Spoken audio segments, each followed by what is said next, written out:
First up, we have Nick Ferlino. He's our student representative from the high school. Thank you very much, Dr. Harris. I was sent tonight by Ms. Martini, who's the leader of our student union, to report that the homecoming weekend was a great success. Starting on Friday, our football team was victorious 15-10 over Gateway. We had a great turnout in general, especially from our student section, who's been showing up in great numbers to every game. And the band performed, post-game, they performed excellently through the rain. And I'd like to take this time on behalf of the band and personally to thank Mr. Aquilio, the principal at the high school, who stayed through post-game to watch and appreciate the band's post-game performance, even though it was pouring down rain. Just another way that this school shows their great appreciation of the arts. And we wanted to show that we are very thankful for that in the band. Continuing with the dance on Saturday, the outdoor area for students was used greatly. People were able to go outside, get some fresh air. There were positive reviews about that. And a total of 905 students attended the dance, which was great attendance for homecoming. We had a really great group of students there. Any questions? Yeah, a couple things. Who was our queen and king? Our queen was Mara Suman, and our king was Jonathan Moles. Very good. And also, I understand it was kind of an open event because you didn't have to have a date, am I correct? Yes, that's correct. Can you explain how that happened? What do you mean? Students went in their lunches last week and the week before. There were 8 days total where they were open for tickets. And you would pick up a form and you could fill it out for just yourself or yourself and a date. And you'd pay $25 per ticket. So you could go with whomever you'd like, whether that be a friend or the person you're dating or just yourself. I understand there were a lot of groups of kids that went. Yes, that's correct. Great attendance. And putting that parade together was amazing. We had homecoming queens from, what, 1982? Or how far back did they go? I think it was all 50 years of the school. I'm not sure when the first one was who actually attended, but from 1972 to present. Wow. And should we recognize someone who coordinated all that? Anybody in particular? Mrs. Martini and Mrs. Haberberger did a great job coordinating that with all of the different people who were involved and the different club leaders of each club, and Mr. Cornelius, our band director. That was an amazing event. Hope more people got a chance to see it. Okay, any other questions? Anybody? All right, thank you very, very much. Thank you. Appreciate your report. Thank you, Nick. He covered most of my information I was having for the games. I really like to see all the people that came back. It was nice to see we had a picture op for all 4 principals who were here for the 50 years. They were all together on the field, which is kind of nice. It shows the longevity of this high school admin, and it shows that we do have the longevity of it was nice to see. It was Mr. Berduzzi was there, Mr. Rotesic, Mr. Ingles when he was the principal, and Mr. Aquilo, and I really appreciated seeing that. It was kind of nice to see the other alumni come back in too, but that really hit home. And when I realized for a building that was open 50 years to have the same leadership, it showed a lot, which I appreciated. Also, we not only won the game, we won the Battle of the Bell. So we have the bell, which was also another great opportunity because that was one of the highlights of the game as well. The Hall of Fame, I announced the winners last year. I just want to make an announcement. They are taking new inductions or new applications, and they're due November 1st. You can find that information on our website. This is for the Alumni Hall of Fame. November 6th, we are having Dracula, and it's great that we're going to have the drama presentation. It's going to be in person. You can buy tickets to actually come in and see the play, which I'm very excited for. One thing about it, though, during the first week of November, it is Tech Week, so November 1st, we're just going to move our meeting to the other room, the other school board room, so we're going to have to limit participation to 30 people that come in. The only reason is because Jen's going to have the stage, and I think a lot of stuff's already there because I noticed we're really backed up here tonight to the curtains, so I'm not sure what's going on, but I did promise her that this whole stage will be cleared for her for the whole week, so we will just move it to the other room. So you're still invited, but we just have to limit it to 30 people, and I think we're covered tonight, so that would be good. Christina Lane, if you can give us an update on the Amicus Brief? Sure, thank you. So we filed a brief on Thursday that focused on 3 main issues of public policy that directly impacted Penn Trafford, its students, administrators, and elected officials. We argued that by bypassing all rules regarding the creation of regulations and in creating an order that showed only a limited understanding of school operations, the Secretary created a chaotic and unpredictable situation for Penn Trafford and other school districts across the Commonwealth. Second, by taking said action, the Secretary became a super school board for the Commonwealth, thereby seizing the authority granted by the Pennsylvania School Code to locally elected school boards and placed it in the hands of a statewide bureaucracy. This action fundamentally conflicts with the Pennsylvania School Code and the basic principle of local control by duly elected officials. The third argument is directly as to the Secretary of Health as well as the Secretary of Education have usurped the power of the judiciary by declaring by fiat the right to define willful misconduct. And that has to deal with the letters that were sent to particular school districts when there were issues of complaints about non-compliance with the order. And in response, the Department of Ed sent letters to all of the school districts across the Commonwealth telling them that it was a legal mandate and what impact that would have on individual board members, such as findings of willful misconduct should that matter reach the courts. So that's kind of the crux of our arguments. As we stated last week, we were really focusing not so much on whether or not the masks themselves work, but an argument that these decisions should rest with the local authorities, which is your Penn Trafford School Board. Thank you. Thank you, Christine. We also have an update for Tony. Can you give us an update on the SEIU? Yeah, after last week's meeting, last Monday night's meeting, we were contacted by the SEIU, and they have asked us to meet with them one more time with a mediator, and they would like to present us an offer. If you recall, they rejected our last offer. Now they would like to make us a counter offer. So we have agreed to meet with them on October 20th, and therefore we are saying that we are not at an impasse. And we'll see how the meeting on October 20th comes. Thank you. All right, thank you, Mrs. Ising. We also, this week, we were sent from PSBA. They do their local honor roll for school board members. It says, the PA School Board Association is adding 2 of our own directors to their honor roll for long-term service and dedication to the Penn Trafford School District. I am pleased to present these certificates to Mrs. Ising and Mr. Nemec, who have both reached 12 years of service on our school board. I believe they do it after every 8 years. I'll pass that down to Tony. I think Rich is on the other side. And I'll pass that down to Rich. Thank you. Thank you, Tony. Thank you, Rich. Tony, what has been your highlight the last 4 years? What is the highlight? Well, after we get through COVID, I think everything else is probably going to be pretty easy. No, that, in all reality, it's been really a pleasure to be on the board for these 12 years. Yes, COVID has been very stressful.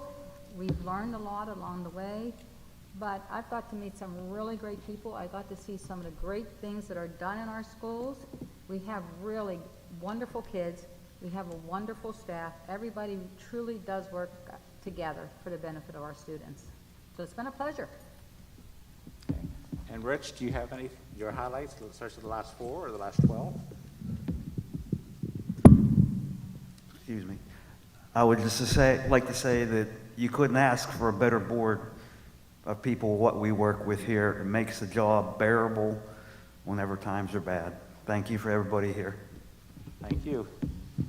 And someday where hopefully everyone has Nick's award. Nick, what would your award be if you was getting one tonight? 'Cause I know we were way past the 12.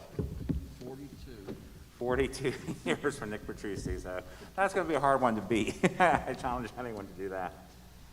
All right, and finally, golfer Nick Turowski wins the first Whipple golf title in Penn Trafford history.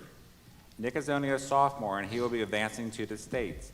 He was recognized before the last football game, and that was a great honor because Very first one in all of our history of the golf team, so I was very proud to see that. So, and he was very excited to be recognized before the football game. He was a nice kid, so I wish him well. And that is all I have, Mr. Manarizo. Okay, thank you very much. Yeah, I know Nick is a sophomore. He broke the Manor Valley golf course record. He shot a 63, shooting 29 on the front nine. It's just amazing. So, and I know when that happened, my first question was, who's the golfer? Because it was a golf tournament. I'm thinking, I hope it's a kid from PT. And thankfully it was. All righty. At this time, we move on to recognition of visitors. And I do want to state, because of people watching, like maybe the 1400 or whatever, please know that our mask policy, we do an honor system here. Masks are provided and expected to be worn, but if someone has an exception, we honor it. We're not challenging people. We're not having someone at the door, let me see your excuse. So it's an honor system. So anyone without a mask, it must be an honor that they chose not to wear it because of exception. All right, at this time, we're going to be asking people to come up, and with that in mind, I want to make some suggestions. We've had a lot of different speakers. I'd like to suggest, please consider lowering your mask so we can hear you better. You don't have to, but we did put wipes up here if you want to wipe off the microphone. It might be able to better hear and understand you. Appreciate the prepared speeches. We've had short essays. 5 minutes in duration is a long time, and people have spent a lot of time preparing what they were going to read or say. And I just want to encourage you to speak more slowly and more articulate. Your audience is not just what's here, it's people watching. And we want to make sure they hear you. And want to encourage you, as an old adage I used to be taught, the problem with being human, every time you open your mouth, you show what's inside. And I want to encourage you, what are you displaying? Are you angry or passionate? Are you mean-spirited or spirited? Just consider how you're portraying yourself. And also, this is a PG-13 audience. We're not here to demean, name-call, insult. We're here to inform, express, ask questions. And we had Boy Scouts, we've had 7th graders here. I don't want our kids to be afraid to come to a board meeting because people are going to be hollering and mean and whatever with each other. So I'm going to be a little bit more less tolerant if I find that being the case. Okay, and so that, without that, anything else being said, if we can call, must state your name, address, and group affiliation. Your statement will be limited to 5 minutes. All statements shall be directed to the president, and no participant may address or question an individual board member. You may be interrupted. That's what the gavel's for. If it's too lengthy, personally direct, abusive, obscene, or irrelevant. So I have a list of residents who wish to address the board. Your name will be called in the order of which you signed up. So our first person is Nina Murphy. She said not speaking. Oh, I'm sorry. Okay, well, Nina, thank you for being here. And if you're not going to choose to speak, you can talk to one of us after the meeting if you'd like. At this time, Anders Selvig. There he comes. I know that name looked familiar. Random acts of perfection. My name's Anders Selvig. I live at 1174 Clare Jelly Road. I'm here to ask you to vote to resolve the contract, which y'all spoke about, with your crucial employees. I mentioned my daughter having fears last week, and I appreciate you putting them to rest. Now, with that said, my daughter is having troubles in class. She's having issues with multiplications and some troubles with reading comprehension. She's in 3rd grade. I was told if I wanted to get her more help in class, I would have to get her evaluated with a disability because they're low on paraprofessionals. During this entire 19-month lockdown, she's had to endure a lot of stress that she, as well as other students, didn't deserve. She's worn a face shield nearly the entire time. When she misplaced it in the morning, she had a nervous breakdown and would end up being rushed to school late after finding it, which is not how you want any of your elementary students or any students going to school. Many times the district has shut down completely. Too many cases of COVID. There's many kids suffering like my daughter. Many kids are afraid to tell their parents. Our district is extremely low on paraprofessionals, which would provide our teachers with much more aid. But with no contract, it's not going to happen. I heard a paraprofessional speak last week that she makes somewhere around 11 or 12 bucks an hour. Interestingly enough, I went to Harbor Freight yesterday. They start at $13.50 an hour. Also last week, I heard a young woman speak about working as a substitute custodian. She was testing the waters to see how employees are treated and how things are in the district. In fact, 2016, I worked the same job at Franklin. I saw how hard custodians worked every day. I was exhausted, but I saw pride in my full-time coworkers. I saw students of all ages run to their favorite custodian and hug them and tell them about their day and what was bothering them. I saw graduates from 2 to 5 years previously come to see their favorite custodian. As a kid, I went to Adlai E. Stevenson Elementary, which is no longer there. Mr. Larry was the only custodian, at least I believe. He showed me how to properly roll and tie a garbage bag, which to me was huge. I couldn't wait to show my dad. And I did attend his funeral after he passed because he was always there for me, which a lot of people don't understand about your custodians. Our secretaries were always busy answering phone calls from upset parents and deflecting a lot of anger that the teachers and principal would have gotten. We didn't have extra help in classes. It would have been great. We also didn't have to wear masks, neither did our teachers. If we were confused, our teachers could see it, and we could see our teachers' expressions that they truly cared and understood we needed more help. Now, unfortunately, if the school closes again because we can't reach an agreement with this contract, I'm going to have to pull my daughter out of here. I've already had to pull my son. He made an agreement with me to speak to you guys. He came up to me. I wasn't asking him to talk to you. And he said, if I let them know how I feel, will you get me out of here? That's why my son talked to you on the 7th of September. Thank you. Thank you very much.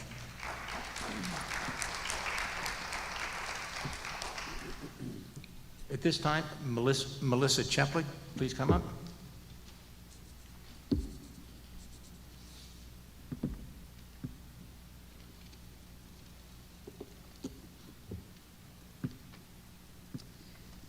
Melissa Cheplik, Caroline Street, Jeanette.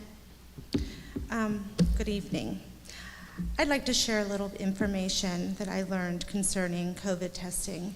This is part of the mask mandate that Governor Wolf illegally imposed on the state, and it's called pooled COVID testing. I'd like to explain to the parents who may not know what pooled COVID testing is. According to the FDA, pooled samples involve mixing several samples together in a batch or pooled sample and then testing the pooled sample with a diagnostic test. This approach increases the numbers of individuals that can be tested using the same amount of resources. What pooled testing would look like in a school district is that a classroom teacher would have to supervise as her children stick swabs up their noses and test for COVID. The swabs would be collected by the teacher and then put in a receptacle, and a company called Concertic would collect those swabs, and Ginkgo Bioworks would test for COVID. If a swab was found positive for COVID, the whole pool would be retested and/or quarantined depending on the policy of the district. They refer to this as surveillance testing. It is important to note that testing would be carried out weekly should we participate. Right now, this is a suggestion from the state and not a mandate, but we all know that suggestions turn into demands and piggybacked with threats by the state. We should all research Ginkgo Bioworks to learn about their donors and see exactly what the mission of this organization is. I would encourage all of you to go to Concertic website to see the face of a sweet little girl donning a mask with a swab in her hand as if it was the best present ever. As you look deeper into the site, you will see teachers who seem happy to collect the swabs that were just up the noses of their students. I know when I signed up to be a teacher, swabbing the noses of my sweet children never entered into my mind as a possibility of something in my job description. The other part of this is what Ginkgo Bioworks does with the DNA on the swabs that it collects. The company's cell programming platform is enabling the growth of biotechnology across diverse markets.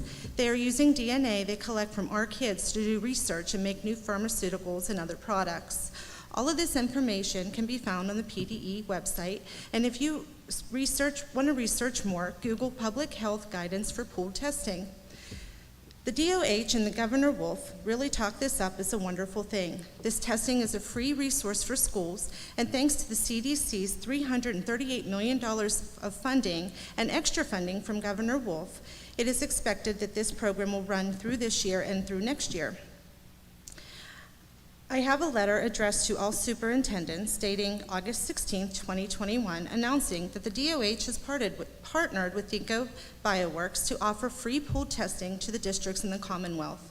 In that letter, supers were encouraged to learn more about the program and sign on because it's a free resource for all districts. And I want to ask, was there ever a time that something was presented as free that didn't come with a high cost to our families? At present time, there are several districts already signed on, and I don't believe that Penn Trafford is one of them. I will continue to stand by my belief that people should have the choice of what they want to do with their body, to mask or not, to vax or not, to be swabbed or not. My question becomes, what will the district do when this becomes a mandate from the state?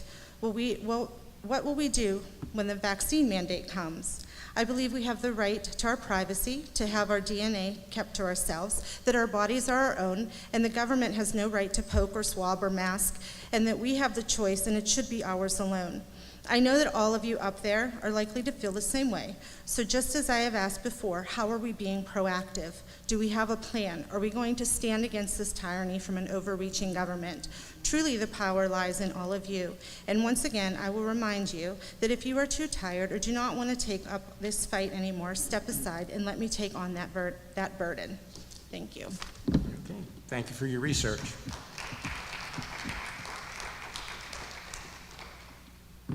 At this time, Danielle Lang.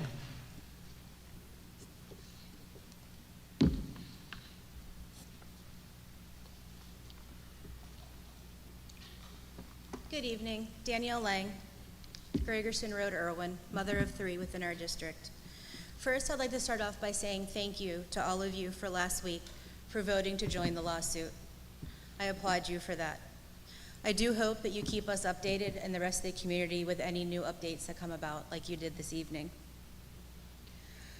Painting, changing light bulbs, stripping floors on their hands and knees with wallpaper scrapers when you won't fix broken equipment, shoveling snow, salting walks, cleaning up throw up, cleaning up messes in the bathrooms, unloading and organizing truck deliveries, acting as cafeteria help because we won't hire more there, cleaning every desk, every chair, every sink, and every light switch in every room in every building, cutting grass, trimming bushes, weeding, power washing, mulching, landscaping, even cleaning up raw sewage when there's backups, vacuuming with non-working vacuums and not granted new ones when asked, making a 6-hour job a 4-hour job so you didn't have to pay benefits. Why did they agree to take a pay freeze 1 year for raises, but members of the administration did not? Not wanting to come to an agreeable contract with them is ridiculous for the amount of work they do. Plus, not wanting to give them retro pay for the past year of working without a contract. When does it end? I challenge each of you to spend a day with one of them, seeing what they do and the relationships that they have with every student in their buildings. Now, last week a motion was made for this evening to seek alternative options. Will that motion be rescinded until after the meeting, October 20th? But I do want to talk about that. I want to understand, are you trying to bring in an outside company to replace the janitors? Also the secretaries and the paraeducators? They are all under the same union, or are you only trying to replace the janitors? You want to remove the people that live in our community, some who have worked over 20 years, others 15, 10, and 5. These people care for our children. They treat them like their own. They look out for them. They have built relationships and trust with our students and our children. If they see something wrong, they report it. If they see a child being bullied, they stop it and address it. They make sure that our kids are safe every day. They know the kids by names, and the kids know them by their names. They support our PTOs and our local scouts. Do you really think replacing them with strangers is the best interest in all of our children? Like I said last week, you have told us that we have $1.85 million set aside for building improvements. Thank you for the call last week about my question. But I was told that there is not a definite list of improvements, not that has been decided on or voted on yet. When will this happen? Who makes these decisions? Is it only Mr. Bracco that makes these decisions? Do we ask our teachers, our principals, and our custodians who spend the most time in those buildings? And why haven't we used that money to make necessary changes to protect our children from COVID? Like I stated in an earlier speech, UV filters in the ductwork and ionizing air purifiers in our classroom. Let me go back to ductwork briefly. We have been in an airborne pandemic. Why hasn't our ductwork in our buildings been cleaned? Has it been in years? Why haven't our playgrounds been power washed at least once in every school since the pandemic?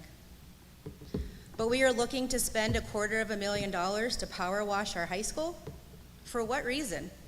Our elementary and middle schools haven't had any major improvements in years, except for ACs, who would had to be fought for through the union because a grievance was filed. I hope that you as the board would postpone your vote this evening and reconsider what the custodians, paras, and secretaries are asking, and maybe talk to them as a person. I also hope that our children's best interest is always at the forefront of your decisions instead of your wallets. Have a good evening. Thank you for your concern. Thank you. And at this time, Melissa Skiffen.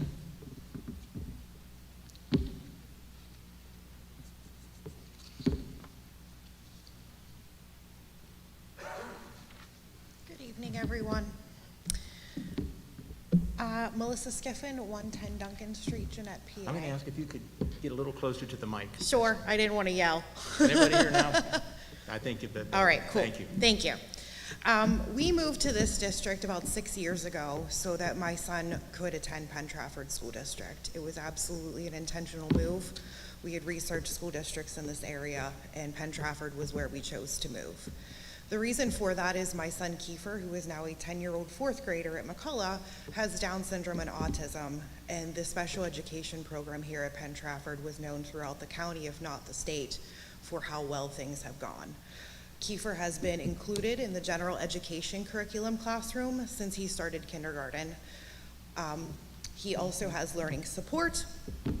He has his therapies through the school, and I will tell you that our team at Penn Trafford at McCullough is completely unrivaled.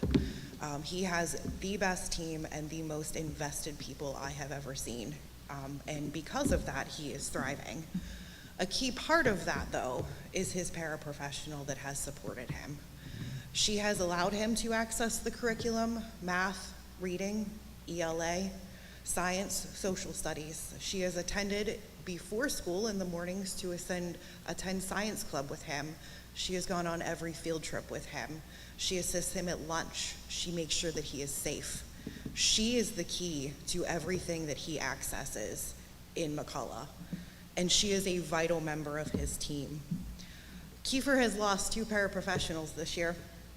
The first one was a 9-year employee who had left the district, and the last one only lasted a month.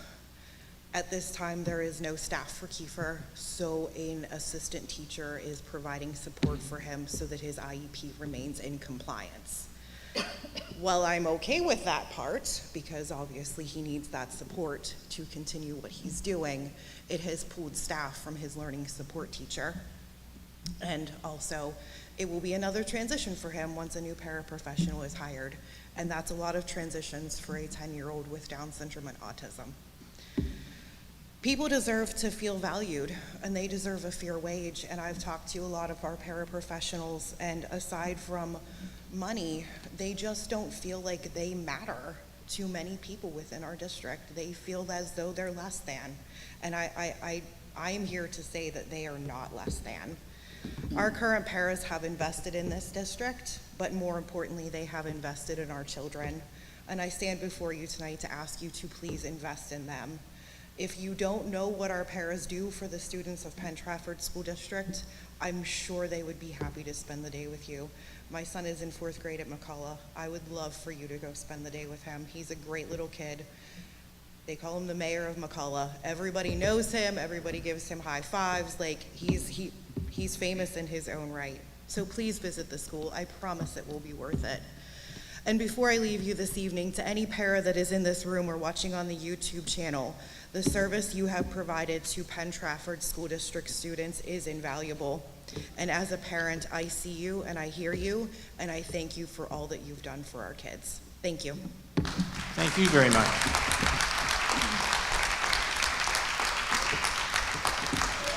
Okay, that's all of our speakers at this time. I, at this time, want to address some of the concerns. Our meetings here, these are not debate forums. The idea is for people to come up, and if you notice, we take notes. And we ask people, if you have specific questions, please email our superintendent, board members. We respond. Some of the emails we got are less than pleasant, less than nice, but we read them anyways. And I just want to know that we want to respond to you. And I know there's questions being asked, but we don't want to say something off the cuff that could be misinterpreted or mishandled. So tonight I want to address some of the things that came up, different people brought up, and have some of our board members and our superintendent add to those things so we don't misinform or mislead. Dr. Harris, one of the most recent comments about PCAs, what's that stand for? And what does that mean? Personal care assistants. They actually, and we've been talking about this a lot over the last year and a half, they're the ones who help provide the kids with the services they need to either academic, social, emotional. They have a whole list of reasons why they couldn't service the kids. Okay.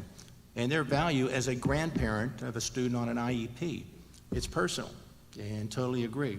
And we have a definite need for our paras and our PCAs. There's a shortage, and they can make more at McDonald's and get a signing bonus to boot. And we're aware of that. And that is something being discussed. And we do have a shortage, as that parent just described. We do have a need right now to fill 5 to 6 positions. Right. Now, some of this is tied into that we're a rich school district, and money should not be a problem. I'd like to address that. We aren't a rich school district. That really reflects on our community, because our local revenue is 55.6%. This is out of the prospectus that everybody got in the mail. And I was criticized for making comments about the $24 million from the state. Well, that's almost 43% of our budget. And if we jeopardize that, there's approximately 12,400 plus taxpayers in this community that we are responsible for to be good stewards of the money we receive. To jeopardize $43 million, oh, that's about 75 meals would have to be made up. And the concept is that we want to try to be good stewards of the money we receive from our local community. And there's vested interest. Obviously, those with kids, your first choice, it should be your kids. Now, I got to clarify that one. I use the word kids. That's not meant to be demeaning. To me, that's an endearing term. A kid is a baby lamb. Baby lambs need nurtured, cared for, looked after. I have 3 kids. One's 48 years old, one's 45, and one's 36. Until the day I die, they'll be my kids. So if I use the word kids instead of the word students, please don't feel that's demeaning. I use it as an endearing term. So a rich school district, again, money that came in. I have a list. People might be interested. This was the LEA allocations from American Rescue Plan. Every school district in the state was allocated X amount of dollars. To give you an idea, Allentown got $88 million. Pittsburgh City Schools got over $100 million. Latrobe got $4 million. And you know where, Mr. Lago, McKeesport got 16 million. Mr. Lago, what did Penn Trafford get? Do you remember that?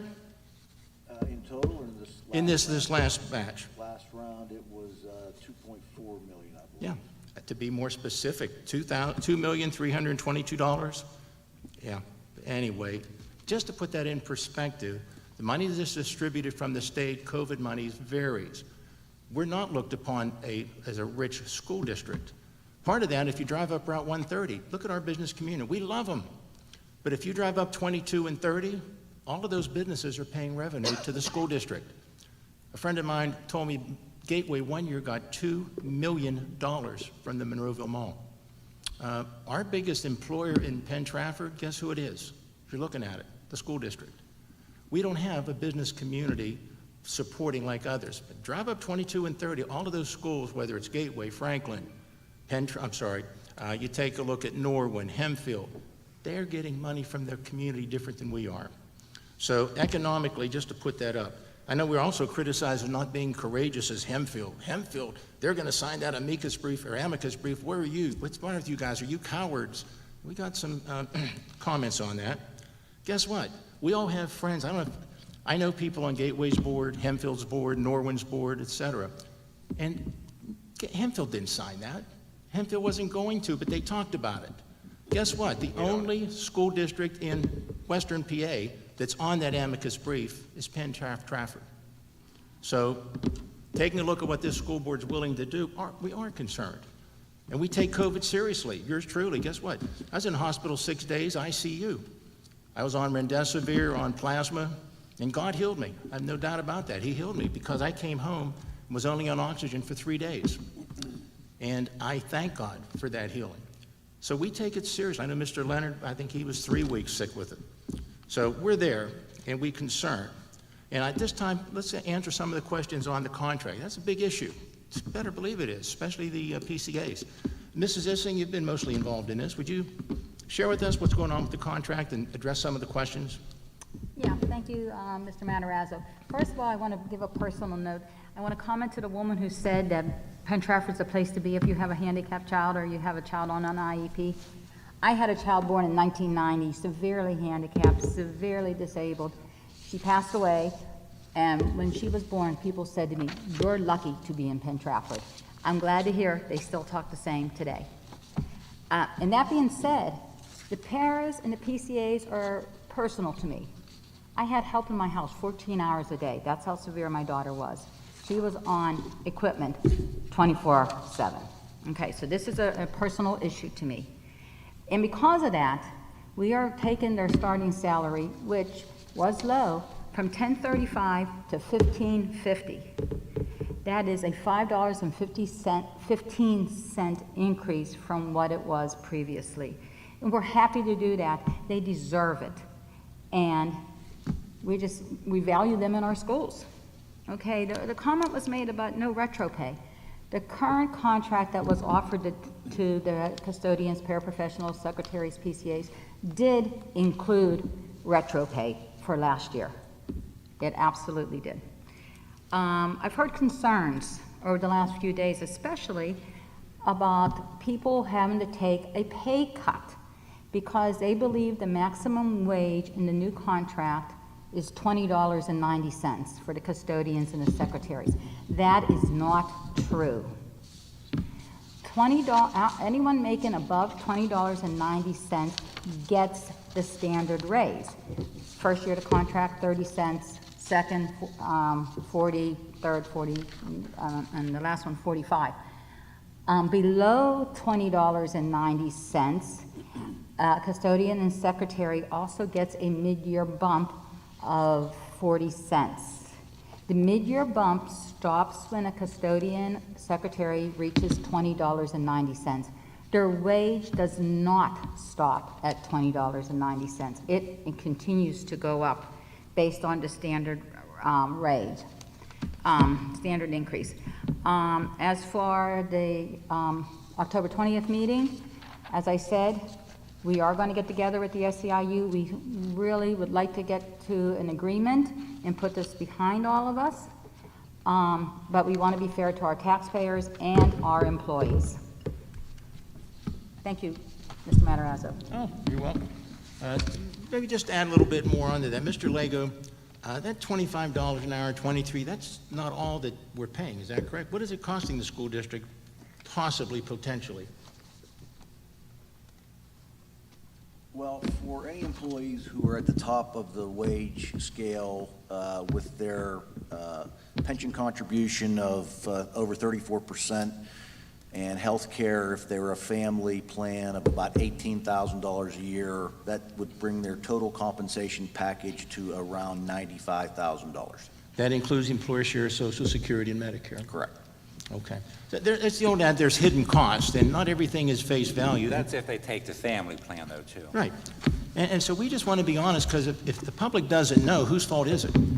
You know, if we have to wait for someone else to speak out, well, we have to. And yours truly, I don't know if you were aware, my name, that's the reason I got dragged into this, they took out a full-page ad, SEIU, you know, about we don't treat them fairly, and at the bottom, contact Penn Trafford School President Jim Matarazzo, and here's my phone and address, or I should, my email.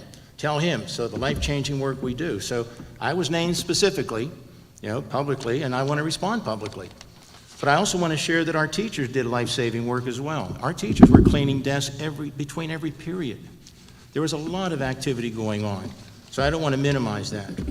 But I think what's sad as a school district, where we are right now, information depends on which side of the table you are. Last week, it was October 1st, in our district, we only had 11 cases, active cases of COVID. Only 7 kids, my term kids, were quarantined. Now, how do you handle that information? I got one side of the room's going to say, see, masks work. Another side's going to say, see, we don't need masks. So how do you handle that? And that's what we're dealing with and trying to say as a board. We discuss these. Our executive sessions are sometimes very animated. This is not a monolithic board. In my 6 years on the board, I am proud to say I don't know who's Democrat and Republican. This board has been apolitical. And I think that's their credit, because the board here we came in for the kids. We came in here, the role I was told at school board is 2 things. You're a public liaison and an educational watchdog. That's your 2 roles. Public liaison, bring back feedback from the public, and be an educational watchdog. That's what we do. And we do it without pay, 4-year commitment. There's a lot more to it. I kind of kid, it's a type of job where, you know, who's foolish enough to take a job where you get sworn in on Monday and sworn out on Tuesday and do it for free? But you know what? People are concerned, and that's what's so important here. So at this time, unless anyone else at the board has any comments to respond, we'll go on with the rest of the meeting. Anyone else? Okay. Good evening. I'd like to thank you all for coming. And for anybody that thinks your input isn't welcome, it is. I've been on the board for 15 years, and most of our meetings, nobody's there. Very little to nobody. We appreciate you people coming. We do want your input. We do want to hear from you. That's how we're better informed. Some of the things that I heard, I took notes.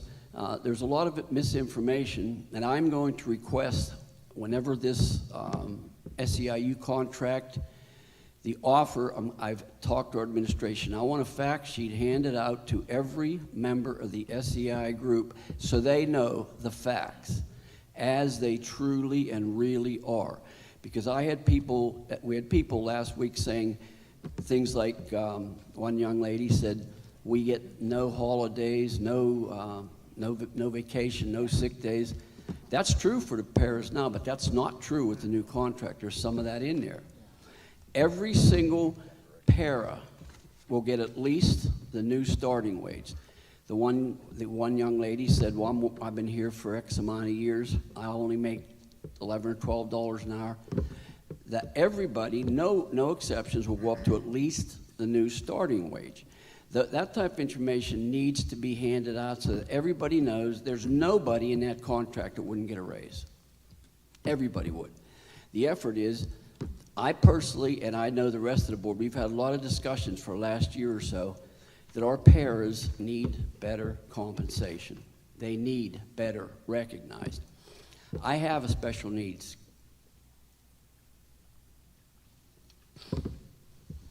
I'm familiar with special needs. Very familiar. We know how tough a work that is. We recognize that that's tough work. We know that these kids need that. And that has been an effort of this board behind the scenes to get those adjustments made. We very much want to make the adjustments, and I think this contract that's been offered We have a meeting coming up. I'm not on negotiating committee. I asked to attend that meeting the 20th. I want to be there. I want to hear about the information being distributed because it's not being accurately distributed, sadly enough. Appreciate you folks here. Always would like to see you folks here at any meeting, anytime. Because I've been on a board a long time. I got to thinking for a good while, nobody cares. I made that comment at different times at our board meetings. Nobody even shows up for our meetings. Now we have people coming. We want to hear from you. Because I guarantee everybody on this board cares. I know I do. Thank you. Yeah, to that extent, I don't know if you're aware, some school districts went virtual. They didn't want to have face-to-face with the crowd. It's better, write your questions and we'll see you on TV. We want to have open meetings. Not that it's always easy. We are willing to do that. Dr. Harris, someone brought up the question about mandated testing. What would we do? Where do we stand on testing? We did not sign up. I talked about that Yeah, I know, last week. but can you when repeat that, please? Anders asked, we did not sign up for the testing program, or we're not having the vaccines at the school. Okay. At this time, Dr. Harris, That's actually my turn. ready for the agenda, yeah. Ready for the agenda. All right. Now, we had an executive session prior, and this also answers one of the questions. The board convened for an executive session at 5:15, and we discussed negotiations and litigation. We also received information on COVID cleaning resources for air disinfection. So that is something we are definitely looking at and studying what we can be doing for disinfection of our classrooms and facility. All right. At this time, items to be removed from the consent agenda for separate action. At this time, does the board wish to remove any items from the consent agenda? And this is a procedural thing that just helps from people that are going to say, I have no report, next. We kind of just move forward. So at this time, we're going to skip about 6 pages for your benefit.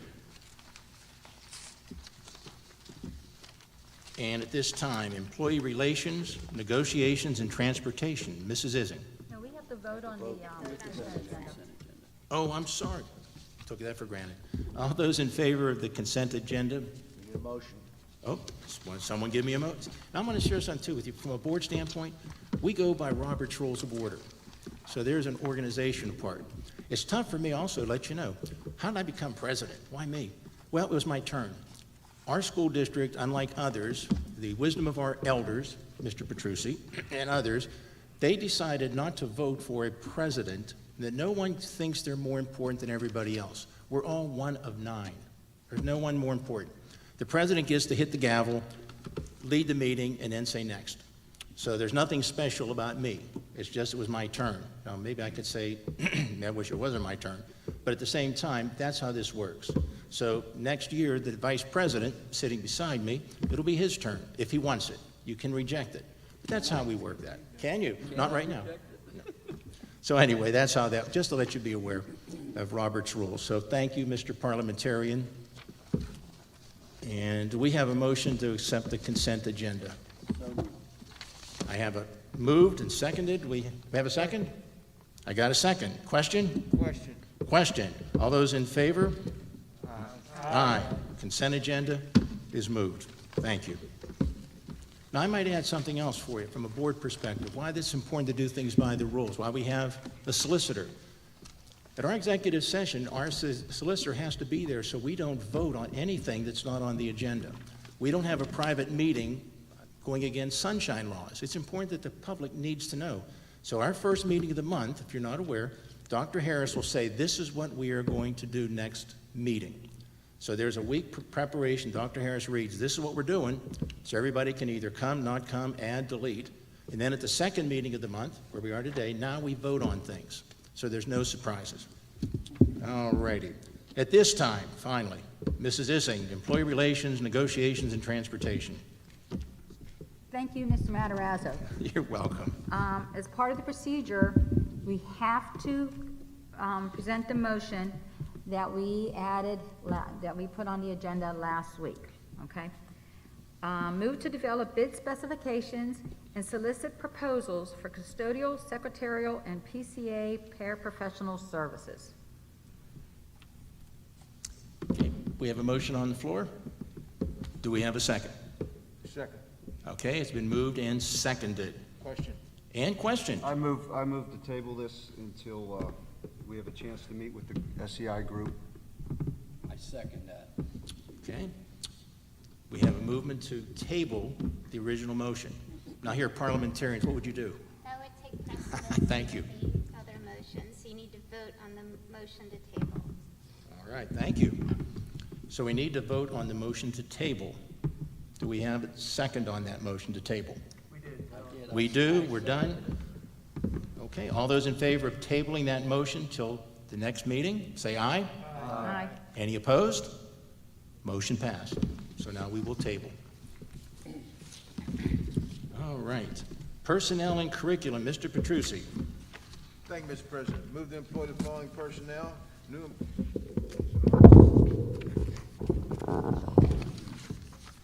Move to employ the following personnel, new employees contingent upon the receipt of all necessary documentation and acceptance of Act 34, 151, 114 waivers from the Commonwealth of Pennsylvania within 30 days.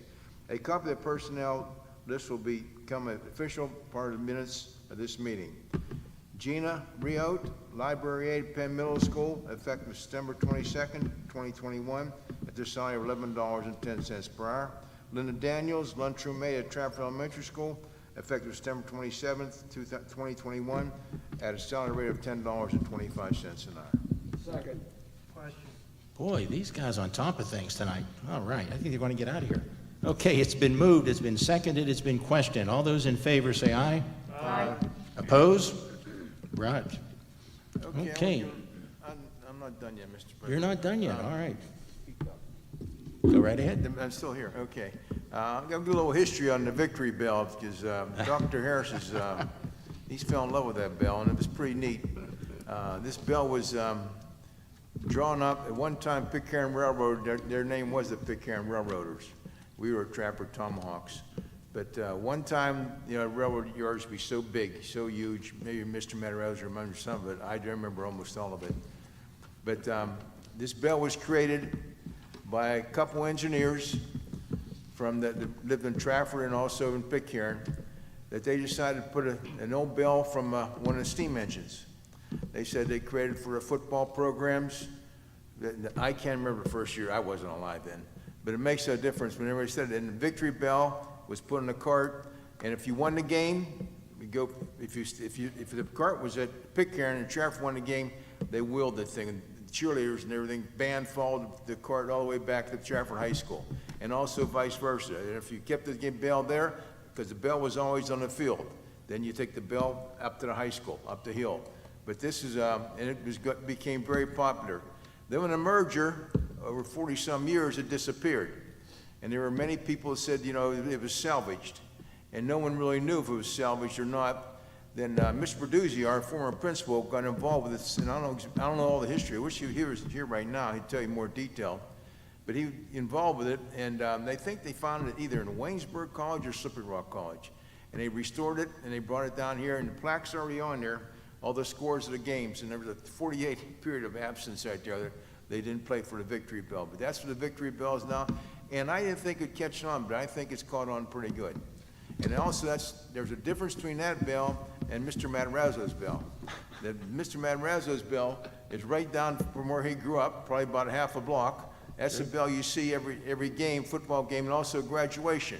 And it still sounds the same, Mr. Matarazzo. It brings back some fond memories. And I used to help ring that bell. Mr. Rubright was a custodian there. And it was, he pulled that thing down. As a little kid, you go half up right near here like that, and then you come back down again, your feet touch the ground, you push back up again, and you come back down again. But both bells are originally from Trafford. They're emblematic right now. Dr. Harris thinks the graduation bell is there. You see it there. I think it weighs 1 ton, because when we took it out of the belfry at the old Trafford Elementary School, I think we had a weight up at Ryan Moving and Storage, and it weighed 2,000 pounds. And that's the same weight as It's Liberty very Bell heavy in for such a small Philadelphia. bell. Pardon me? It says it's very heavy for such a small bell. Yeah, but this is, and the ring still sounds so similar when you do hear it. It's just like it turns back the clock. I appreciate the history lesson, Mr. Petrucci. I also want to say thank you for tabling number 6 for the whole board. I appreciate that, too. That's all, Mr. President. Why, thank you, sir. Yeah, the Gateway game is kind of special for me. I coached at Gateway football for 10 years. So here we're playing Gateway, 10 years of my coaching, and some of the kids I coached were at the game. And it was just fun to kind of, reminisce a little bit. Mixed emotion, but honestly, I was cheering for PT all the way. One other comment, one of the questions that came up is about our, not funding, but expenses that we have to look for. And about being a rich school district, we have a fund balance. And that fund balance is for a reason. It's money, I hope all of you as homeowners, parents, have a savings account for what happens if. And when I went to, School Board 101, we were told anywhere from 4 to 8% of your school fund should be in your fund balance for that rainy day, for the what if. And so that 4 to 8%, when I came on the board, is one of my first questions. How much money do we have in the bank? What do we do? So, Mr. Lego, you're the guy to turn to. How much money do we have in the bank?